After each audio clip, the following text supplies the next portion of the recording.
Noong nakaraang buhay, si Jian Weian, ang cold at genius na estudyante, para iligtas ang konsensya ng Campus Beauty, ay gumawa ng peking notes niya at inakit ako papunta sa equipment room. Pero nasunog ang equipment room at doon na ako namatay. Nalaman nila Yang Xi ang totoo. Tumalon siya mula sa mataas na gusali. Si Jian Weian, ang pinagpala, biglang naging daga na pinapalo ng lahat. Sa huli, nalito ang isip niya at naipit ng isang dumadagundong na truck, mas grabe pa ang pagkamatay kaysa sa amin. Isang muling pagsilang, lubos na naunawaan ni Jian Weian na walang kwenta ang pagtulong sa iba. Dapat niyang igalang ang kapalaran ng iba. Tingin lang siya ng malamig, hayaan kaming magkasamang lumubog ni Yang Xi. Sige, bahala ka na. Simula na ng kwento. Kakabalik ko lang sa dorm, at magsisimula na sana ako ng isang nakakakilig na laban sa cloud top. Ilang beses kong tiningnan ang disgustadong mukha ni Ili, nang biglang inabot sa akin ng kasama kong si Jian Weian ang isang pink na sobre, ang boses niya ay malamig na pwedeng pumatay ng isda. Para sa'yo galing kay Yang Xi, sabi ko salamat, at napansin ko ang lamig at pag-ayaw sa kanyang mga mata, halos umapaw na. Magkaklase sina Jian Weian at Yang Xi. Iba ang kurso ko sa kanila. Nasira ang phone ko kahapon. Hindi pa naayos, kaya si Yang Xi ang naghanap sa akin, kailangan ko ng ibang paraan. Pinagkatiwalaan niya itong maging mensahero. Babae naman, oras at lugar ng date. Pasensya na, pero sabi niya, ang sulat lang ang may seremonya. Bukas ang pagsusulit sa graduate school. Palaging maganda ang grado ni Yang Xi, pero walang nakakaalam na nasisira siya bago ang pagsusulit. Hindi pa kami magkasama noon. Noong mga panahong iyon, ang paraan niya para tanggalin ang pagkabalisa ay saktan ang sarili. Nang maglaon, nang mayakap na ako, saka siya nakahanap ng ligtas na labasan. Pero mala si Jian Weian. Sa paningin niya, ako, na hindi pumapasok sa library, na laging pumapasa lang sa exam, ay gusto lang ang bata at magandang katawan ni Yang Xi. Sigurado siya na hihilahin ko si Yang Xi sa mababang pagnanasa, para sirain ang kanyang kinabukasan. Kaya noong nakaraang buhay, ginaya niya ang sulat ni Yang Xi para akitin ako sa nakamamatay na equipment room. Sa buhay na ito, ibinigay niya sa akin ang sulat, hindi dahil sa pakiusap ni Yang Xi, kundi dahil sa galit mula sa nakaraang buhay na hindi pa nawawala.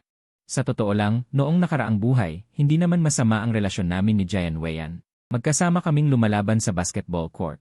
At magkasama sa dorm. Palakaibigan at masayahin ang ugali niya, ang itinuturing ng buong paaralan na pinagpala. Hindi kami magkapareho ng uri, ako na nakapasa dahil sa swerte. Para siyang araw, saan man siya pumunta. Lumiwanag. Naging kasama ko siya sa kwarto, at minsan ay pakiramdam ko ay parang karangalan. Para hindi siya maistorbo sa pag-aaral at buhay. Nagmop ako ng 2 beses sa isang araw, naligo agad pagkatapos maglaro, naglaba agad. Laging malinis ang dorm, parang pwedeng dilaan ang sahig. Kung may manggugulo sa kanya, ako ang unang sumalo. Siya ang bulaklak sa mataas na bundok. Ako, ang damo, sa tabi niya ay parang nabiyayaan ng banal na hangin. Umuwi ako sa weekend, pinuri ko siya sa harap ng nanay ko. Sinabi ko kung gaano siya kagaling. Kwinento ng nanay ko ang kanyang malalaking kulot at may maloko siyang sinabi. Dahil may pera siya, sipsipin mo siya. Kahit konting tulo mula sa daliri niya, sapat na para sa nanay mong magsugal. Sumagot ako agad, sugal, sugal, sugal ka lang, sa bandang huli matatalo ka hanggang sa maputol isa-isa ang daliri mo. Bastos, nanlait ka sa nanay mo. Titignan ko kung hindi kita patayin. Nagkalat ang ingay sa loob ng bahay, sunod-sunod na tunog ng mga bagay na nababagsak. Hindi nagtagal. Tumakbo ako palabas ng pinto. Siya ang nanay ko, kaya bibig lang ang kaya kong gamitin. Hindi ko siya masuntok. May 2 gasgas sa mukha ko galing sa kanya, napakaaba ko. Pero hindi ako nagsisisi. Hindi ko hinayaan na puntiryahin niya si Jian Weian. Noon, totoo akong nag-aalaga sa kanya bilang kapatid. At ako naman ang kilalang pabaya at tambay sa eskwela. Tinawag akong campus bully ng mga kaklase, sinasabing nambubuli ako at nagnanakaw ng pera. Sinasabi nilang bugbog ako dahil nakipag-away sa mga gang, na ang nanay ko ay sugarol na walang ginawang mabuti, at ang tatay ko ay mamamatay tao. Ang anak ng 2 basura ay tiyak na basura rin. May nagsasabi pa na sumasama ako sa isang leader ng gang at ako raw ang kanyang alaga. Napakaraming masasakit na salita. Kapag naroon si Jian Weian, pinapaalalahanan niya ang lahat na huwag magkalat ng chismis. Nagpapasalamat ako sa kanya noon. Kahit lalaki ako, ayokong mabuhay na may ganitong mga mansa. Pagkatapos, nagkarelasyon kami ni Yang Xi. Walang nagsabing may kasalanan si Yang Xi. Sabi nila, sobra raw ang aking pagkapasaway. Nanaengganyo ko siya. Lahat ng kasalanan ay akin. Bata pa si Yang Xi. Isang dalagita. Paano makakalaban ang isang gwapong pasaway na todo ang habol? Si Yang Xi ay kaawa-awa at walang kasalanan. May awa si Jian Weian kay Yang Xi, pero higit sa lahat, tiningnan niya siya mula sa taas. Hindi siya naniwala na sa putikan ay makakapagbigay ako ng kaligayahan kay Liangxi. Alas 7 ng gabi sa playground. Ang aking babae, si Liangxi, tumakbo palapit sa akin. Namula ang kanyang pisngi, humihingal ng bahagya. Nang makita ako, ngumiti siya. Pasensya na, nahuli ako. May pribilehiyo ang mga babae na mahuli. Binuksan ko ang termos at inabot sa kanya. Ngayon ay huling araw ng kanyang regla. Uminom si Liangxi ng tubig, kumunot ang kanyang kilay, puno ng kinang ang kanyang mga mata. Napakaganda, sobra. Siya ay napakaganda, may klasikong tahimik na aura. Ang kanyang mga tampok ay tila iginuhit ng pinong sining. Magalang at elegante sa pakikitungo, may tamang distansya. At lagi siyang nangunguna sa kanyang kurso, kasali pa sa proyekto ng propesor. Tunay na isang matalinang campus beauty. Maganda at matalino. Si Jian Weian naman ay isang matalinang tahimik. Ang kanyang mga magulang ay propesor sa kalapit na universidad. Magaling sa klase, matibay ang pamilya, at magkaibigan ang pamilya nila ni Liangxi. Sabay silang lumaki, magkatugma ang estado. Isang lalaking may mataas na kalidad mula pagkabata. Ang isa naman ay anak ng isang mamamatay tao. At isang sugarol na ina, isang tambay na galing sa basurang pamilya. Sino mang titingin, si Liangxi ay dapat pumili kay Jian Weian. Pero siya ay sumama sa akin. Kaya lahat ay nagsabing nawala ang kanyang utak dahil sa pag-ibig. Anong iniisip mo? Nagpout si Liangxi nang hindi kontento. Ako na lumiliban sa isip sa date, ito ang unang beses. Hinawakan ko ang kanyang kamay, mahinang sinabi, wala yon. Bukas ang exam, magaling ka. Relax ka lang. Tumango si Liangxi. Magkahawak kamay kaming naglakad papunta sa likod ng bleachers. Inilatag ko ang banig. Sa kanya pinaupo siya, marahan siyang niyakap, at dahan-dahan niyang ipinikit ang mga mata. Gusto raw niyang sumandal sa dibdib ko, sabi niya kapag naririnig niya ang tibok ng puso ko, ligtas ang pakiramdam niya. Ang dilim ng gabi ay parang tinta na hindi nahahalo. Iniyuko ko ang ulo ko at bumulong sa tainga niya, kaya mo yan. Inangat niya ang mukha at kinagat ang labi ko. Habang naghahalikan kaming mahigpit, narinig ko ang yabag. Tumingin ako, isang pamilyar na anino ang tumigil saglit, parang naistorbo siya sa amin, saka umikot at mabilis na umalis. Huwag mong kalimutan ang ipinangako mo sa akin, dagdag ko sa aninong iyon. Bahagyang tumigil ang anino. At nagpatuloy palayo. Huwag kang mag-alala, magre-relax ako. Paos na bumalik si Liangxi. Pag-uwi sa dorm, narinig ko si Jian Weian na nakatayo sa balkonahe, at mahinang bumigkas ng 4 na salita. Pagpapabaya sa sarili. Akala niya, ang pagsang-ayon ni Liangxi sa akin ay ang pagbitiw sa pagsusulit. Mag-aasawa at mag-aanak pagka-graduate ng kolehiyo, at mula noon ay maghihirap. Hindi ko napigilan ang mahinang pagtawa. Sa paningin niya, ano ba talaga si Liangxi? Ang pag-ibig na pinili ng isang mahusay na babaeng may sariling pag-isip. Ito ba ay pagbaba ng sarili para sumabay sa pagiging pangkaraniwan ng manliligaw? Akala niya si Liangxi ay dapat maging ganyang may bahay, mag-asawa at magkaanak. Ang nasa isip na lang ay asawa at anak, wala ng sariling pangarap at adhikain. Paano naman mangyayari yon? Yan si Liangxi na kayang makipag-agawan ng unang pwesto sa kurso. Mayroon siyang sariling dangal at hangarin. At alam niya kung ano talaga ang pagmamahal sa kanya. Gusto niyang lumipad siya ng mataas, hindi ikulong ang isang agila sa hawla.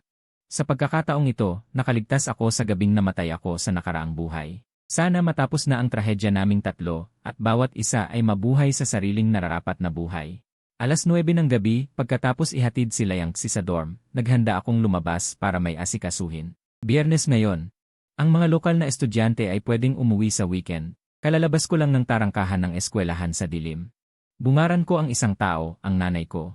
Hinawakan niya ako sa braso. Wala na akong pera. Bigyan mo ako ng pera. Iniabot niya ang kamay, parang pinagkakautangan ako. Nag-aaral pa ako, wala akong pera. Isinawalang bahala ko siya. Walang pera. Huwag kang magkunwaring hindi ko alam na sumasali ka sa underground boxing. Kung hindi mo ako bibigyan, hahantong ako sa eskwelahan mo at gagawin kitang palayasin. Tila walang pakundangan siyang nanakot. Sige, magpunta ka roon. O di, magbibitaw ako sa pag-aaral, ibebenta ko ang bahay na iniwan ng tatay ko, at lalayas ako ng malayo. Sa oras na yon, wala kang makukuha kahit saan, wala ka pang matutuluyan. Matigas kong sinagot. Lakas loob ka, anak ng. Ako ang nagluwal sa'yo, mangahas ka mang iwan ako. Ay dedemanda kita. Halatang natakot siya, pero pilit nagmamaang-maangan. Katawa-tawa. Para bang ang salitang demanda ay makakadurog sa akin. Ha, pikon na pikon siya. Ang tatay ko, ang lolo ko, iniwan ang lola ko sa probinsya, walang pakialam, at kamakailan pa ay dinaya ang ipon ng lola ko para sa huling araw niya. Ganitong tao ang gustong gamitan ako ng utang na loob. Sige, magsampa ka. Tignan natin kung ang korte ang uunang hahatol sa iyo o sa akin. Umurong ako ng isang hakbang, likas siyang umatras, ikaw si Nini. Umuwi ka na lang ng maayos, may matitihan ka pa. Kung galitin mo ako ang nagsilang sayo. Wala kang kahit anong pagkatao, sa tingin mo ba mayroon ako? Ngumiti ako ng isang nakakatakot na ngiti. Naglabas ako ng kakaibang tunog, parang sa mga matatanda ng Soul Hall. Natulala ang nanay ko sa takot. Para niyang nakita ang mukha ng tatay ko na galit, tumakbo siya sa takot. Tumayo ako sa tabi ng daan ng matagal. Pinakalma ko ang sarili ko bago magtungo sa Yewin, tama ang sinabi ng nanay ko. Totoo, lumalaban ako sa underground boxing mula noong 12 anyos. Kung hindi ako mabubuhay hanggang ngayon. Hindi ako pinapansin ng nanay ko, nasa bilangguan ang tatay ko, tinatakbuhan ako ng mga kamag-anak. Noong una, may mga kapitbahay na naawa, pero kapag binigyan nila ako ng pagkain, mangungutang ang nanay ko. Pinakain mo ang anak ko, paano mo naman ako kakalimutan? Sa pagtagal ng panahon, walang nang gustong makialam. Kailangan ko nang mag-imbento ng paraan para mabuhay. Noong nagsimula akong magboxing, araw-araw akong bugbog sarado. Pero matibay ako kahit ilang beses akong matumba. Babangon pa rin ako. Nang maglaon, ang may-ari ng Yewin ay hindi na nakatiis, tinanggap niya ako bilang alagad. Pagkatapos, inayos ng gobyerno ang mga underground Yewin, naging legal na Yewin. Ngayon ako ay isang sparring partner, trabahong lehitimo at legal. Kinaumagahan, dala ko ang almusal sa harap ng dormitoryo ng mga babae. Paglabas ni Liang Xi, pagkakita sa akin, ang saya ng ngiti niya. Ang aga mo naman gumising. Susundan kita sa exam, kumain ka muna ng almusal. Mahinahon kong sabi. Dumaan si Jian Weiyan sa tabi ko, tumigil ang tingin niya sa pagkain sa kamay ko ng isang segundo. Tiningnan niya si Liang Xi nang may pag-aalala, sa huli walang sinabi, lumampas na lang sa amin. Sa tingin niya, nabasa ko ang pang-aalipusta at paghamak. Malamang akala niya nilagyan ko ng lason ang pagkain. Para ma-fail si Liang Xi sa exam, gusto niya kaming makita sa kahirapan. May diferensya talaga siya. Isinama ko si Liang Xi sa exam 2 araw ng pagsusulit, sa umaga ako naghahatid. Sa gabi ako sumusundo. Si Liang Xi ay sobrang kalmado. Kita ko kung gaano siya kakomportable ngayon, maganda. Pagkatapos ng huling exam, sabay na lumabas si Liang Xi at Jian Weiyan. Ang sumundo kay Jian Weiyan ay ang mga magulang niya.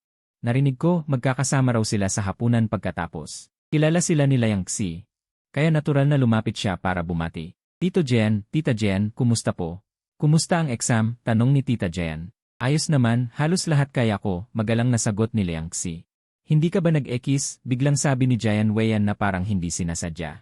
Mag-ekis? Bakit ako mag-ekis? Nalilitong tanong ni Liang Xi sa kanya. Tumingin si Jian Weiyan. Sa akin na nakatayo sa di kalayuan. Hindi na ako nagsalita, hinila ang mga magulang at umalis. Lumapit si Liang Xi sa akin, sumimangot, bakit kaya siya nagsasalita ng ganyan? Binuksan ko ang termos at inabot. Sino ba ang nakakaalam ng iniisip ng lalaki? Huwag na nating hulaan. Hindi ba siya ang lalaking iniidolo ng kasama mo sa dorm? Akala ko interesado ka, biro ni Liang Xi. Ang girlfriend ko lang ang interesado ako. Nagtawanan kami at naglakad papunta sa inuupahang bahay malapit sa eskwelahan ko. Hindi namin napansin ang sasakyan sa gate ng campus. Namutla ang mga magulang ni Jian, sobra ang gulat. May boyfriend na si Weiyan. Isa siyang campus bully at tambay. Maraming babae ang humahabol sa kanya. Simpleng sagot lang ni Jian Weiyan. Nagkatinginan ang mag-asawa. Noong nakaraang buhay, para protektahan si Liang Xi, itinago ni Jian Weiyan ang balita ng relasyon nila at ang pagkakakilanlan ko. Walang kahit anong balitang nakaabot sa pamilya Liang. Sa pagkakataong ito, gusto niyang sabihin lahat ng lalaki namin sa mga magulang niya. Alam niyang magaling ang nanay niya at nanay ni Liang Xi. Tiyak na makakarating ang balita. Normal ang relasyon ng mga estudyante sa kolehiyo, pero ang isang prinsesa na may tambay. Sino ang tatanggap? Lalo na't may ganoon akong kagulong pamilya. Tiyak na hindi papayag ang mga Liang. Biglang dumating ang mga magulang ni Liang. Hindi pa kami nakareact ni Liang Xi. Noong gabing iyon, nagdiriwang kami sa inuupahang bahay, kumakain ng hotpot. Kaka-open lang ng inumin, biglang may malakas na katok sa pinto, sunod-sunod, puno ng galit at pagkabahala. Buong galit ang ritmo. Sa pilitang dinala si Liang Xi ng pamilya niya. Dumating din ang nanay ko sa inuupahan ko. Nagmumura siya, umupo, kumuha ng chopstick at sumubo ng karne habang walang tigil sa salita. May pera pang manligaw, kumain ng mamahalin, uminom ng masarap. Wala kang pera para sa nanay mo, hayop ka. Puro konsensya ang nasa isip ko. Tamad na makipag-away, nagmamadaling sumakay ng taxi papunta sa villa ng pamilya Liang. Ang totoo, nagkaroon kami ng tunay na relasyon ni Liang Xi ilang sandali lang pagkapasok ng unang taon.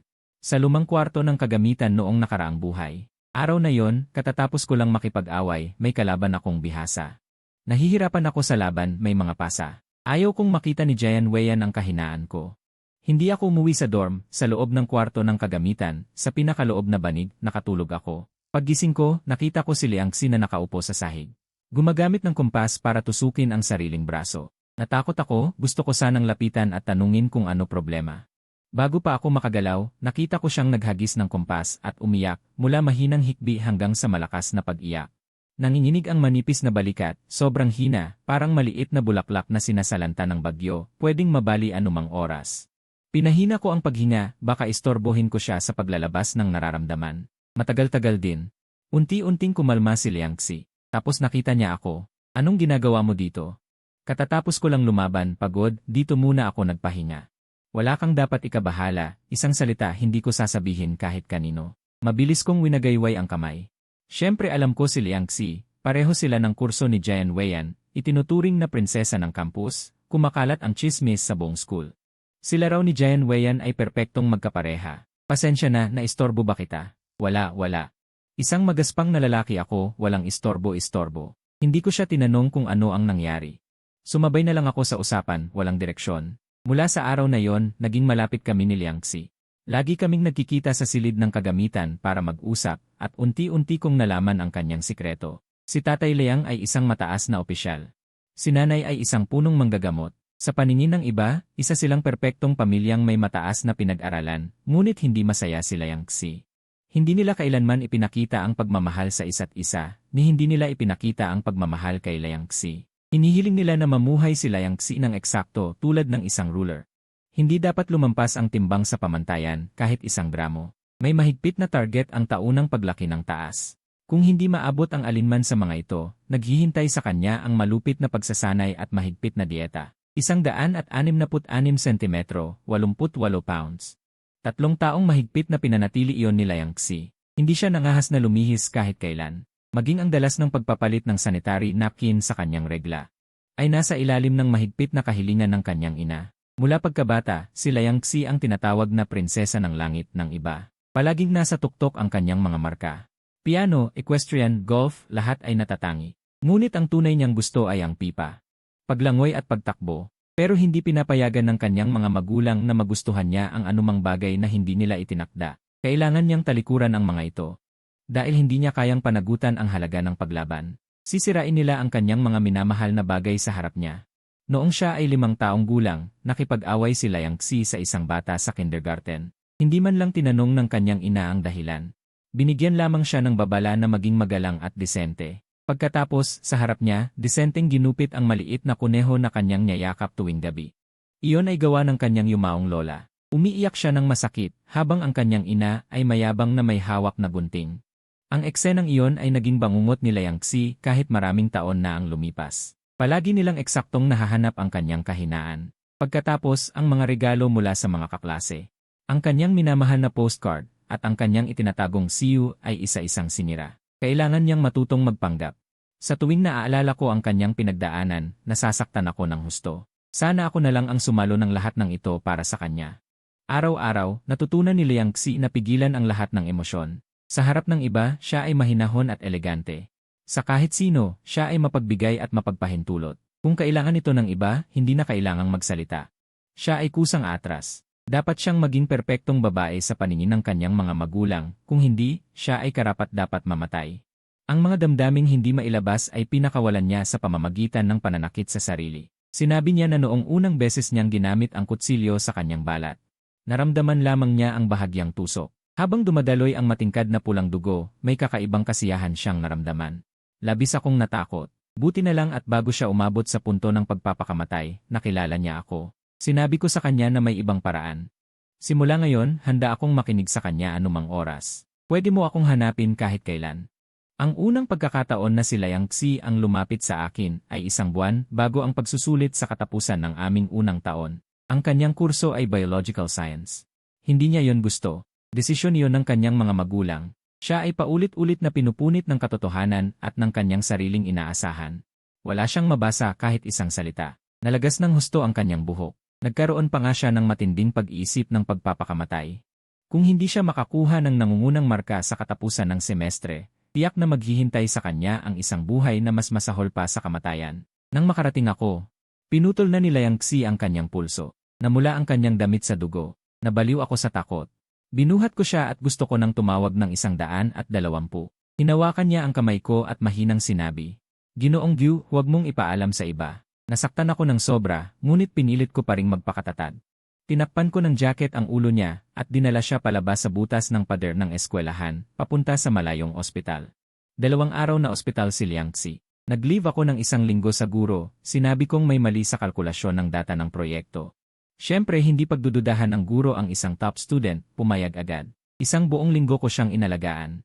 Nang makalabas na siya ng ospital, dinala ko siya sa mga lugar na hindi pa niya napupuntahan, arcade, amusement park, internet cafe. Tapos pinakain ko siya ng mga pagkain na hindi pa niya natitikman, McDonald's, boxed rice, stir-fried noodles. Paulit-ulit kong sinabi sa kanya, marami ka pang hindi nararanasan sa mundong ito, minsan okay lang magpakasaya. Nang gabing iyon, ginawa ni Liangxi ang pinakamatapang niyang bagay, hinalikan niya ako. Tapos hinubad niya ang damit ko. Halos hindi na kami nagpigilan sa sobrang halikan. Pero napigilan ko, mahal ko na talaga itong matalino at kaawa-awang babae. Sinabi ko sa kanya, "Pwedeng tayo, pero hintayin mo munang malaman mo kung sino talaga ako. Kung gusto mo pa rin, saka tayo magsasama." Niyakap ako ni Liangxi at umiyak ng matagal. Ang luha niya ay tumulo sa dibdib ko. Gaya ng isang malakas na bagyo. Noong nakaraang buhay, nag-aaral siya ng masters. Nalaman lang niyang patay na ako nang lumabas ang resulta ng exam. Nagmamadali siyang pumunta sa bahay namin para hanapin ako. Hinila siya ng nanay ko sa buhok at sinampal, sinasabing, "Babaeng walang hiya, nasunog ang anak ko dahil sa'yo. Kung hindi kayo nagkikita ng palihim, sino pa ang pupunta sa equipment room ng gabi?" Sumigaw ang nanay ko, sinaktan siya, kinagat. Pinunit ang damit niya, sumigaw na ipapakita sa lahat kung anong klaseng walang hiyang babae ito. Lumuhod si Liangxi at nakiusap sa nanay ko. Nakiusap na papasukin siya, sabihin sa kanya kung saan ako inilibing. Gusto kong protektahan ang babae ko, pero dumadaan lang ang mga kamay ko sa katawan nila. Bilang kaluluwa, wala akong magawa. Si Jian Weiyan ang dumating, binalot ng jacket si Liangxi. At siya ang sumalo ng mga pananakit ng nanay ko pagkatapos. Simula noong araw na yon, na-ospital si Liangxi. Ilang beses siyang nagtangkang magpakamatay. Nakapasa siya sa master's exam. Pero hindi na siya nag-enroll. Nahihiya sa kanya ang mga magulang niya, si Jian Weiyan lang ang sumama sa kanya. Sinamahan siya sa doktor, sa pag-inom ng gamot at sa unti-unting paggaling. Sa sapilitang pag-aayos ng mga magulang, nagkatuluyan sila pero napagkasunduan na walang anak habang buhay.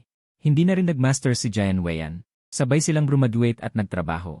Nang mag-usap ang 2 pamilya tungkol sa kasal, nagsimula na ang paghahanda. Sa panahong iyon, madalas na nawawala sa sarili si Liangxi.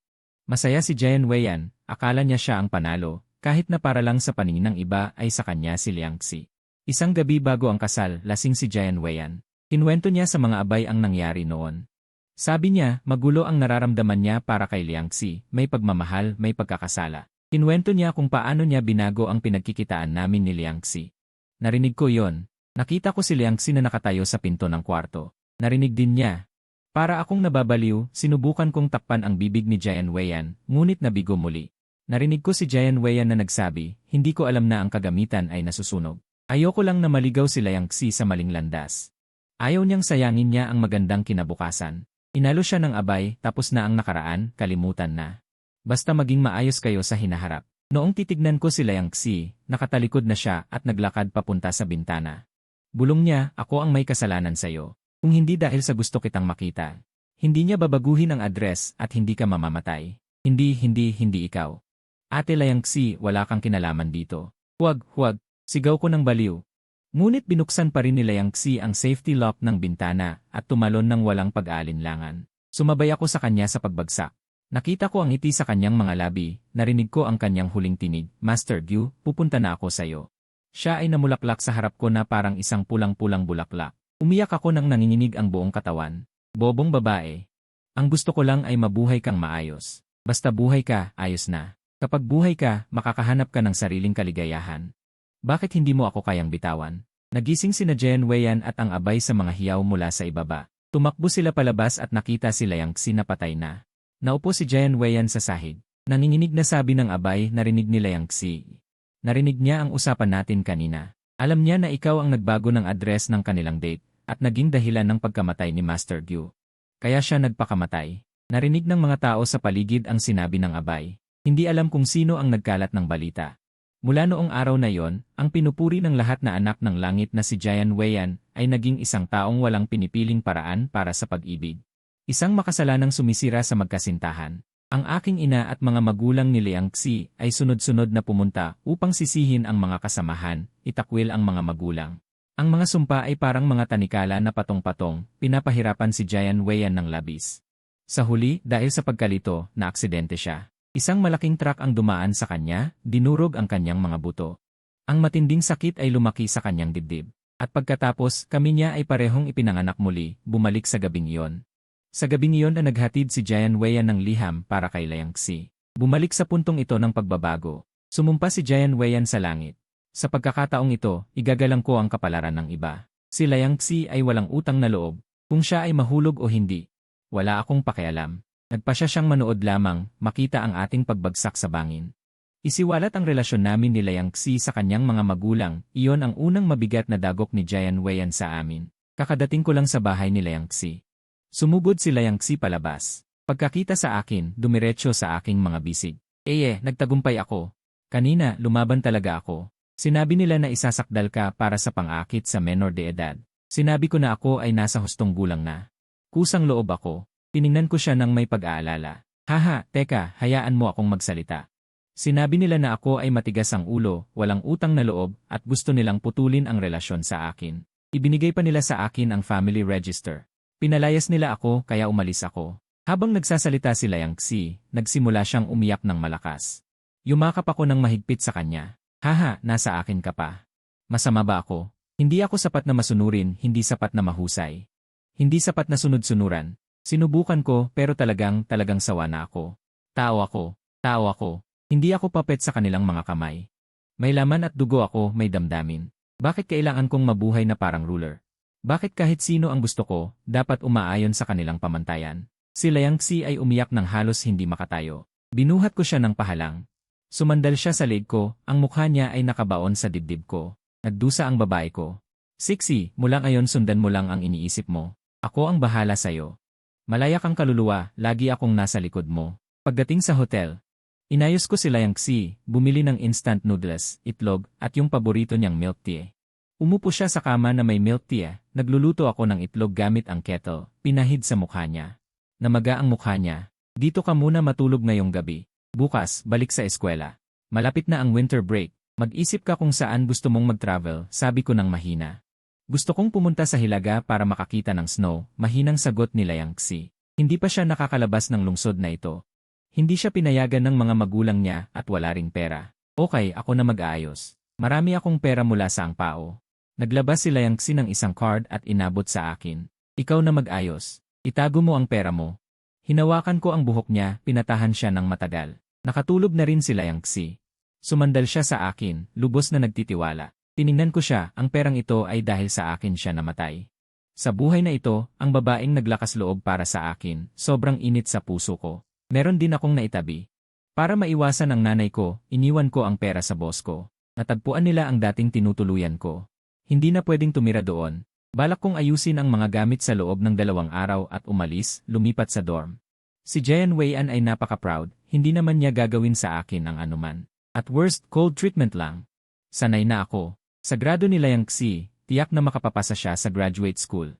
Sa oras na yon, makakaalis na siya rito. Nga pala, hindi nag-apply si Liang Xi sa lokal na graduate school. Palihim siyang pumili ng eskwelahan sa Hilagang Lungsod. Ang siksi ko ay isang matapang na babae. Pag nag-master siya, susunod ako doon at hahanap ng trabaho. Magrenta ng bahay malapit sa eskwelahan. May kamay at paa ako, matalino at magaling siya. Tiyak na magiging masagana ang buhay namin. Hanggang matapos ang final exam, pero walang pumunta sa eskwelahan mula sa pamilya Liang para hanapin si Liang Xi. Wala ring nakipag-ugnayan sa kanya, parang hinihintay na siya ang unang sumuko at humingi ng tawad. Lumipat ako sa dorm. Hindi inaasahan, ang unang umalis ay si Jian Weiyan. Bago ang exam, nag-apply siya sa universidad sa ibang bansa. Nauna dumating ang acceptance letter. Inayos niya ang gamit at umalis. Alam kong siya ang nagbunyag ng relasyon namin sa mga magulang ni Liang Xi. Tuluyan nang nasira ang dating imahe niya. Sa tingin ko, napakababa ng taong ito. Ayaw ko na siyang pansinin. Naiwan akong mag-isa sa dorm, magaan at walang problema. Araw-araw akong nagsasaliksik, nag-aayos ng mga bagay-bagay, tapos na ang pagsusulit. Sabay kaming sumakay ni Liangxi ng tren panorte. Ang ganda talaga ng Northern City, pagbaba namin, nagsimulang umulan ng nyebe. Mga snowflakes sa himpapawid, parang natural na romantic filter. Tuwa ng tuwa si Liangxi, umiikot-ikot sa nyebe. Iniwan ko ang bagahe sa tabi ng kalsada, sumama akong gumawa ng snowman at mag-snowball fight. Sobrang saya niya. Noong una, mahina siyang bumulong, ang sarap ng snow. Dahan-dahan naging malakas na sigaw, ang ganda ng snow. Pinagbigyan ko siya, hinayaan siyang maglaro hanggang mapagod bago tumawag ng sasakyan. Binigay ko ang address, isang residential area. Sa isang apartment kami tumira. Tinanong ni Liangxi, ikaw ba ang umupa nito? Katabi lang ng school na pag-i-examan mo. Sinabi ko sa landlady na mag-aaral ako kaya binigyan niya ako ng diskwento. Umiti ako. Mahalang upa, nag-alinlangan si Liangxi. Wala siyang gaanong alam tungkol sa pera. Mula bata, para siyang ibon sa hawla, walang desisyon, basta tinatanggap ang ibinibigay ng magulang. Buti na lang marami akong naipon sa boxing. Tinulungan din ako ng master ko na makakuha ng LL dito, kaya may trabaho ako pagka-graduate. Pinisil ko ang kamay niya. Hindi mo ba gagamitin ang natapos mong kurso? Tanong ni Liangxi, nakatagilid ang ulo. Hindi ako naging seryoso sa kurso ko, nakayuko ako, medyo nahiya. Ang daming problema sa bahay. Kailangan ko ring buhayin ang sarili ko, kaya limitado lang ang oras. Okay lang yun. Maganda ang prospect ng social media ngayon. Pwede mong i-upload ang mga boxing mo, dahan-dahang makakuha ng followers. Kapag marami na, mag-live ka. Turuan mo silang mag-boxing. Kumikinang ang mga mata ni Liangxi. Kung magagawa nga yun. Kapag bakasyon mo, pwedeng maglaro at kumita pa. Nagliwanag ang mga mata ko. Ang talino talaga ng ksiksi ko. Habang pinapangarap ang future, nakarating kami sa inuupahan. Naghihintay na ang landlady. Alam niyang diretsyo kami galing sa tren, kaya nagluto siya ng 4 na putahe at dumplings. Nang makita ang nagliliyab na bahay, uminit ang puso ko. Manatili lang kayo rito ng maayos. Kung may kulang, sabihin lang sa ate. Sobrang maalagain ng landlady. Salamat ate, sabay kaming nagpasalamat. Busog at masaya. Sinimulan naming libutin ang maliit naming tahanan sa susunod na 3 taon. 2 kwarto, 1 sala, 1 double bed sa master, 1 single bed sa pangalawang kwarto. May luma ng desk at sa sala may malaking kalahating bilog na balkonahe. Hindi naka-screens. Pagbukas ng pinto, mahahawakan mo ang snow.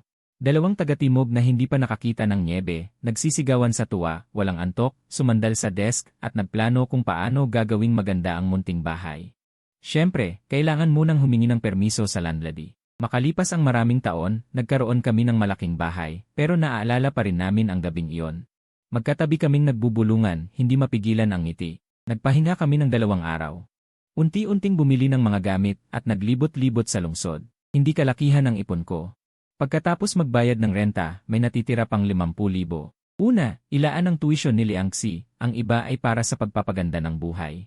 Ang isang bahagi ay para sa huling semestre na baon. Pagpasok ng ikalawang semestre ng ika-4 na taon, pagkatapos mag-report, pwede nang mag-intern. Babalik lang pagkatapos mag-graduate. Nagkasundo kami ni Liangxi na pagkatapos mag-report, dito na kami babalik. Hihintayin namin ang resulta ng exam niya, tapos makikipag-ugnay sa mentor dito, mag-volunteer sa lab para tumulong sa mga project, maganda rin yon. Noong mga oras na yon, ito ang pinakamasayang araw ng buhay ko. Biglang nag-start na ang klase, bumalik kami sa school para mag-asikaso ng papeles. Natapos namin lahat, sabay kaming nagtungo sa high-speed rail station. Dito biglang sumulpot ang nanay ko. Hinawakan niya ang braso ko, ayaw akong pakawalan. Nang makita si Liangxi sa tabi ko, sumigaw siya ng mga mura.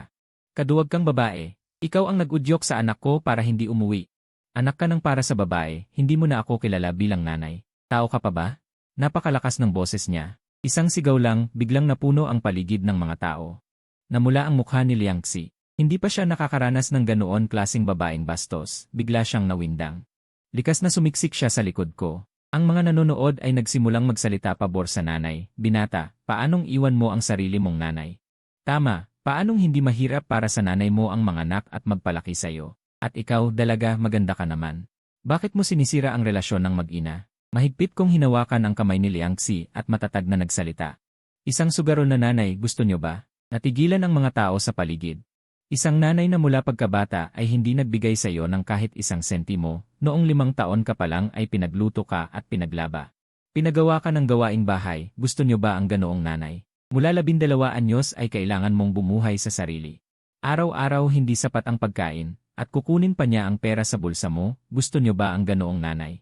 Isang nanay na mas gugustuhing ibigay ang pera sa ibang lalaki para sa sigarilyo kaysa bilhin ako ng tinapay. Gusto nyo ba ang ganoong nanay? Tiningnan ko sila, isa-isang binigkas ang mga salita, malinaw at matatag. Natahimik ang paligid. May ilang tao na tahimik na ibinaba ang cellphone na kanina pang nakataas para mag-record. Sumigaw ang nanay ko. Ano bang problema kung gumawa ka ng gawaing bahay? Sino bang bata ang hindi gumagawa niyan? Kaya mong kumita. Ano bang problema kung gumastos ako ng kaunti? Nanay mo ako. Sa puntong iyon, nag-alsa ang mga tao. Ano tong klaseng tao? Binata, umalis ka na. Huwag mo siyang pansinin. Sasalo kami sa kanya. Umalis na kayo. Nagpasalamat ako sa karamihan, salamat sa inyong lahat. Ang problema ko sa pamilya, kami na ang bahala sa pribado. Nakita naman ng mga tao na may desisyon ako, unti-unti silang naghiwa-hiwalay. Nang makita ng nanay ko na galit ang tingin ng lahat sa kanya, hindi na siya nangahas sumigaw. Simula ngayon, bawat buwan magsisend ako ng pera sa dating bank account mo. Sabay sabi ko, sige. Anak, alam ng nanay mong mabuti ka. Lumiwanag ang mga mata ng nanay ko. Biglang nagbago ang tono, 1,000 bawat buwan. Titira ka sa bahay ko, sapat na yan para sa pang-araw-araw mong gastos. Magpapadala ako ng tao para bantayan ka. Kung mahuli kitang nagsusugal muli, wala na yan. Ibebenta ko rin ang bahay. Sumigaw ka sa nanay ko. Tingnan mo kung hindi ko kaya. Kung gusto mo ng pera, ay demanda mo ako sa korte. Kung ano ang ibigay ng korte, iyon ang ibibigay ko. Mas mabuting maniwala ka. Pagkasabi ko niyan, hinila ko si Layangsi papunta sa istasyon. Sa likod ko, nagmumukmok ang nanay ko. Ang kuripot, sa babae sobrang generous, sa akin ganyan katipid. Hindi ako lumingon, wala akong pakialam. Una kong unahin ang sarili ko at si Layangsi. Hindi ko na siya kayang mahalin, responsibilidad na lang ang natitira. Bumalik kami sa inuupahan. Sa wakas, tuluyan na kaming tumira doon. Pumasa si Layangsi sa graduate school at na-contact na ang advisor. Nalaman ng advisor na lumipat na siya, tuwang-tuwa. Nagkita-kita kaming tatlo. Kumain kami. Tipikal na nakatatandang tagahilaga ang advisor, bukas palad at masigla. Dahil wala namang ginagawa si Layangsi ng mga panahong iyon, hinila siya diretsyo sa lab para sumali sa mga proyekto kasama ang mga senior. Simula na rin ako ng bagong trabaho. Medyo pogi naman ako, sikat ako sa boxing ngilen. Nag-register ako ng social media account. Noong una, nagre-record lang ng daily boxing. Nang dumami ang followers. Nag-live ako at sinama sila sa pag-ehersisyo. Pagsapit ng graduation, may ilang daang libong followers na akong boxing blogger. Lagi akong pinupuri ni Layangsi na magaling daw ako. Isang araw bago magsimula ang graduate school niya, kumuha kami ng marriage certificate. Sa bagong buhay namin, kami lang ang pamilya ng isa't isa. Makalipas ang 3 taon, nagtapos si Layangsi. Minahal naming dalawa ang lungsod na ito na may 4 na panahon. Nag-ugat kami. Bumili kami ng bahay. Isang maliit na villa sa labas ng bayan, hindi kalakihan ang floor area, pero may napakalaking bakuran. Balak naming gumawa ng treehouse sa bakuran, maghukay ng pool, at magtanim ng mga rosas sa pader. Pagdating ng tag-araw, akyat ang mga ito sa buong pader. Gusto ni Layangsi ng pula. Sabi niya, masigla at masaya ang pula. Puro pulang rosas ang itinanim namin. Nagtabi pa si Layangsi ng maliit na espasyo. Para daw magtanim ng gulay, para maging sapat ang sarili sa maliit na pamumuhay. Sa 3 taong graduate school, hindi siya kinontak ng kanyang mga magulang. Ewan ko kung nagmamatigas o ano. Hindi rin siya kailanman nagbanggit sa kanila. Ang nanay ko naman, ilang beses akong kinontak. Gusto ng mas maraming pera. Matatag ko siyang tinanggihan. Noong buwang sobrang dalas ng tawag niya. Pinutol ko agad ang allowance. Hindi pa naman siya nasa edad na kailangan ko magbigay ng sustento. Isang beses lang napagsabihan. Natakot na. Simula noon, tumigil na. Nagpatuloy na lang siya sa kanyang buhay. Dumating ang araw, ipinanganak ang anak naming babae. Malambot at bilugan ang munting ito. Ang cute, sobra na. Noong tinawag niya akong si Papa, pakiramdam ko ibibigay ko na lahat ng buhay ko para sa kanya. Ilang sandali pagkatapos manganak, nakatanggap ako ng tawag mula sa mga magulang ni Layangsi. Parang gusto nilang makita ang bata. Sinabi kong kailangan kong itanong kay Layangsi. Hindi sila natuwa, pero ayaw pa rin nilang tawagan si Layangsi. Siyempre, ayokong magalit ang asawa ko, kaya hindi ko na binanggit iyon sa kanya. Dahil sila naman ang hindi kailanman umamin na mali sila. Kung gayon, pananagutan lang namin ang kailangan. Hindi niyo kami binibigyan ng pagmamahal, ano naman ang maibibigay naming kapalit? Ang oras ay malayang dumadaloy. Si Layangsi ay nanatili sa paaralan pagkatapos ng graduation, maayos ang trabaho. Mabuti ang relasyon sa mga kasamahan at guro. Ang aking mga tagahanga ay umabot sa 10 milyon, nagkaroon ako ng sariling brand ng sportswear. Brand ng nutritious meal at fitness equipment. Maayos ang karera.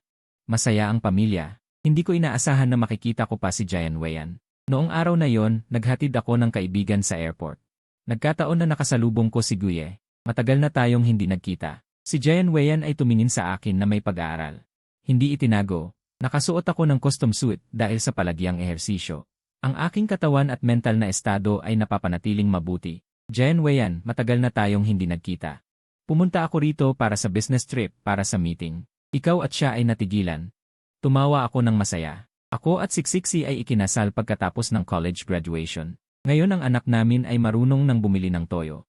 Natigilan si Jian Weian. Pumayag ba ang pamilya Liang sa inyong kasal? Kami ay nagpakasal. Sapat na kami ang pumayag. Siksiksi ay ganap nang umalis sa bahay na yon. Ngayon may pera kami at pagmamahal, maayos ang buhay. Jian Weian, ikaw, maayos ba ang buhay mo? Itinaas ni Jian Weian ang kanyang baba. Tahimik na sumagot ng dalawang salita, mabuti. Mabuti yan, dating kaklase. Sana ay maging masaya ka. Pagkasabi noon, tumalikod ako at umalis. Mabuti naman ako. Kung mabuti ka ba o hindi, hindi ko naman talaga pinapansin. Ako. At hindi kita anyayahang pumasok sa buhay ko. Tayo ay nakatakdang maging estranghero. Pag-uwi ko sa bahay, si Liangxi ay naghanda na ng hapunan. Ang maliit na batang babae ay nakayapak na umakyat sa treehouse, sumisigaw ng malakas na kumakanta. Ang huling liwanag ng araw ay tamad na kumalat sa buong bakuran. Ang aking asawa, ang aking anak na babae.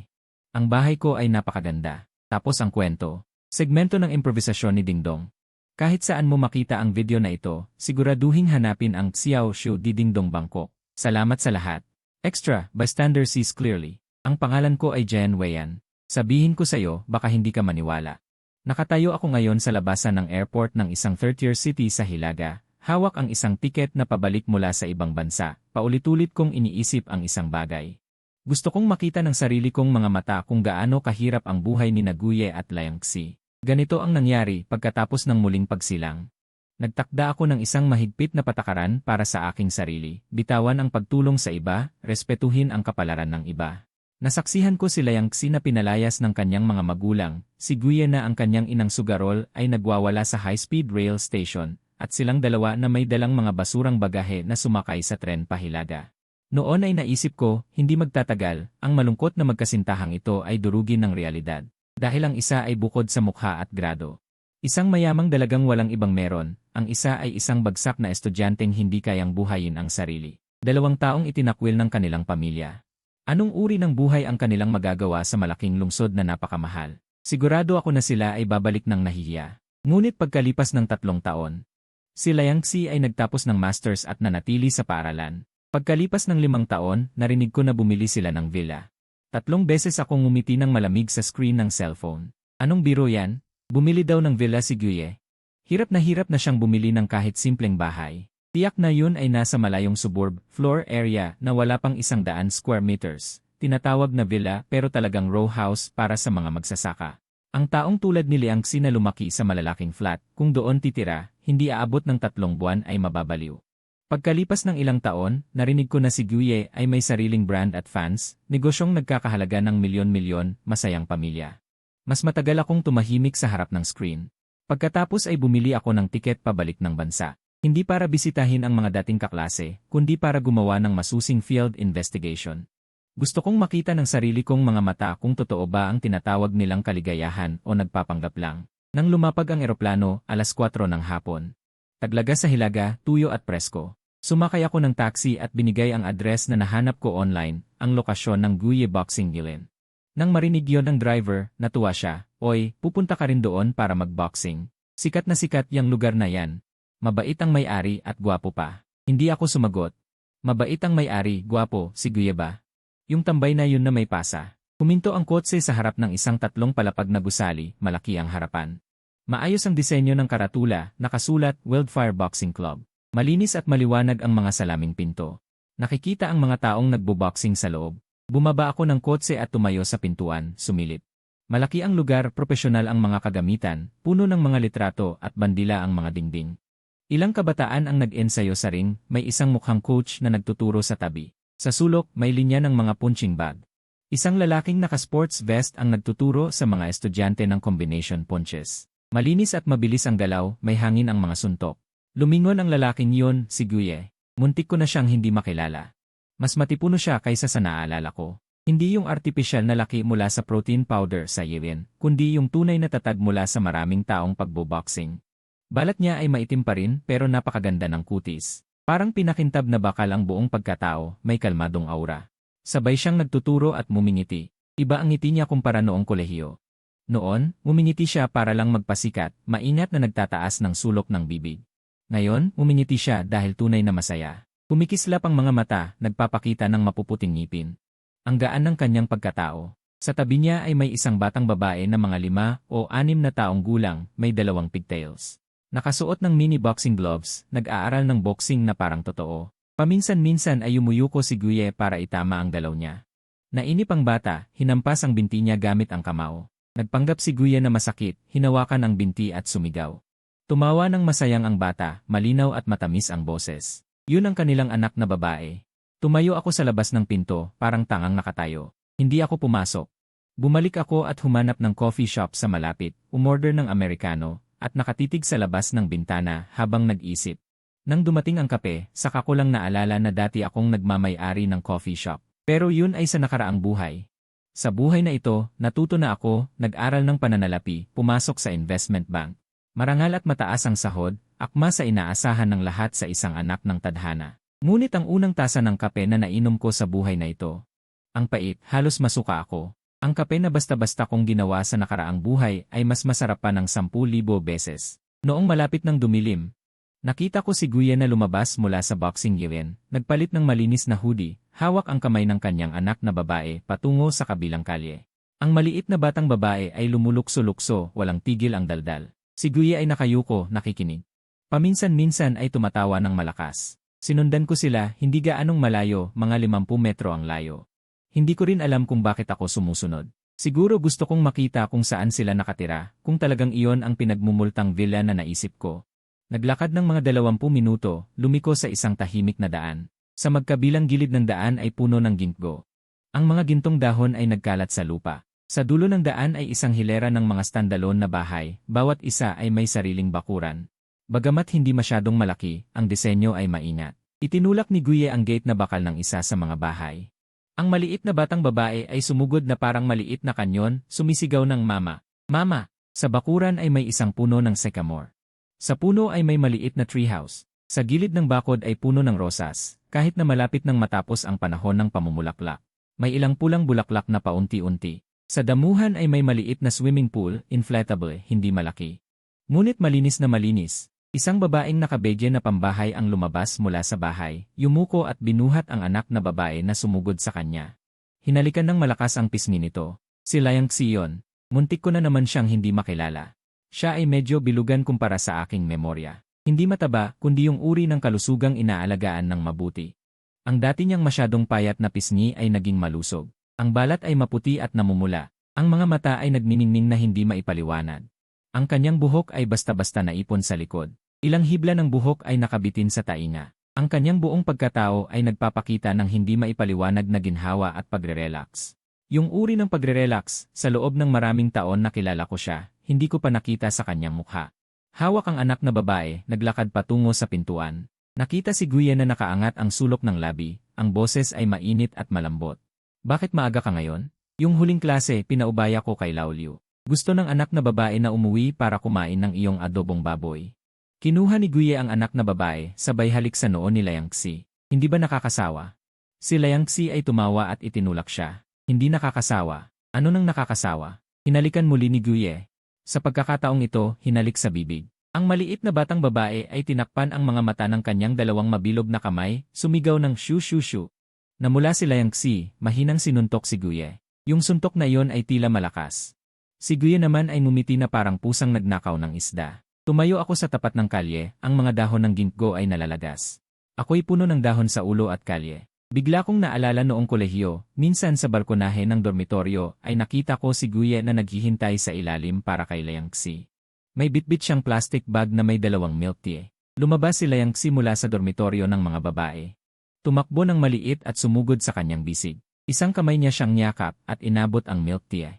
Magkadikit ang kanilang mga ulo. Hindi alam kung ano ang pinag-usapan, sabay silang tumawa ng pasuray-suray. Noong panahong iyon, napangiti ako ng malamig sa loob. Itong murang milk tea, itong bastos na yakap sa kalsada. Itong bote na walang teknikal na halaga, karapat-dapat bang tawaging pagmamahal? Si Liang Xi ay karapat-dapat sa mas maganda. Ano ang mas mahusay? Gaya ba ng relasyon sa pamilya ko? Ang mga magulang ko, isang mag-asawang propesor na magalang sa isa't isa sa halos buong buhay. Nakaupo sa iisang mesa, sa magkabilang dulo, pinag-uusapan ang mga akademikong papel. Mga pondo, proyekto, pagtatasa ng ranggo. Hindi sila nag-aaway, hindi rin naghahawak kamay. Noong bata ako, akala ko iyon ang mataas na uri ng pag-ibig, ang paraan ng mga sibilisadong tao na lumalayo sa mababang interes. Pero si Liang Xi ngayon, tumatawa ng ganyan. Isang tawa na hindi ko pa nakikita dati. Sa alaala ko, siya ay laging marangal, wasto. Tamang-tama, hindi nagpapakita ng ngipin kapag mumingiti, hindi gumagalaw ang palda kapag naglalakad. Laging mahinahon magsalita, laging walang emosyon, parang isang porselanang maingat na pinakintab. Perpekto at malamig, pero may iba pala siyang mukha. Pwede pala siyang tumawa nang nagpapakita ng kanyang mga ngipin sa likod. Pwede siyang magsuot ng tsinelas at habulin ang anak na babae sa bakuran. Pwede siyang mag-akbay at magalit sa asawa, tapos sa susunod na segundo ay yakapin siya nito.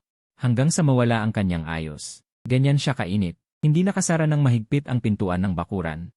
Ang bango ng hapunan ng pamilya ni Guye ay kumalat. Amoy braised pork, hinaluan ng tamis at asim ng tomato egg stir-fry. Ang bintana ng kusina niya ay may singaw. Medyo makita si Liang Xi na nakasuot ng apron at nagluluto, si Guye ay nasa tabi tumutulong. 2 tao na siksik sa maliit na kusina, balikat sa balikat, hindi alam kung ano ang pinag-uusapan. Biglang itinaas ni Liang Xi ang sandok na parang hahampasin siya. Si Guye ay tumakbo na takip ang ulo. Ang anak na babae ay nakaupo sa sahig ng sala. Nakayakap sa isang teddy bear, tumatawa ng malakas sa kartoon sari, ang sikat ng araw ay pumapasok mula sa malaking bintana. Ginawa nitong isang baso ng mainit na pulot ang buong palapag. May naalala ako, sa nakaraang buhay, mga buwan bago tumalon si Liang Xi. Madalas siyang mag-daydream. Akala ko nababahala siya sa detalye ng kasal. 1 linggo bago ang kasal. Bigla niya akong tinanong, Jen Weian, sa tingin mo, para saan ba talaga nabubuhay ang tao?